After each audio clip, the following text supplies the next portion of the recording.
Whoops, I didn't realize live. So hi everybody, I am here up in Orlando meeting with a buyer on a particular property on a lease option. I purchased this on a lease option and I sold it on a lease option. It's actually called a sandwich lease option. So we're signing everything today, getting everything all closed up and wrapped up. But anyways, the reason why I'm talking to you about this particular video is making sure that in real estate, and especially if you're in this group, you're doing business with ethics. And this is a prime example why I'm saying that. So I've been marketing this property for a couple of weeks. I had a ton of buyers reached out.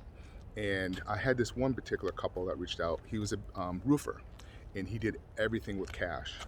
He did not want to put any of his income on books.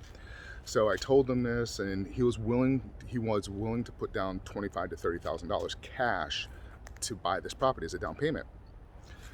The issue that I had is, he was willing to pay cash. So you need to create a paper trail. So when he goes to get his mortgage in 2 years, he's going to have a problem because he has no paper trail of the down payment. Plus, he will not be able to qualify for the loan at the end because he's not showing income. So I had a conversation with him, told him that he needs to make sure that he, put his income on the books. He did not want to because he didn't want to pay, Uncle Sam $18,000, $20,000, whatever he needed to.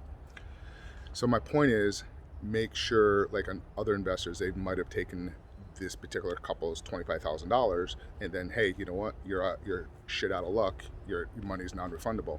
For me, when I'm putting somebody into one of my properties, I want to make sure I'm taking care of them and they're going to be living in the property for long term.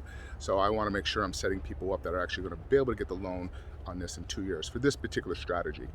So the buyer that I ended up selling this property to, actually was short the full down payment of around $12,000. They came up with $8,000.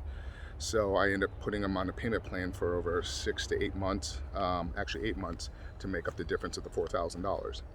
So my point is, I'm going from $25,000 to $8,000 as the down payment, but I want to make sure I'm always doing the right thing, and you should make sure you're doing the right thing on this, especially if you're in this group and because some of these people, oh my God, I hit the jackpot, I'm getting $25,000. That's like probably half of some people's salaries a year. But my point is just make sure when you're in real estate, you're always doing the proper thing and making sure you're ethical. All right, guys, have a great weekend.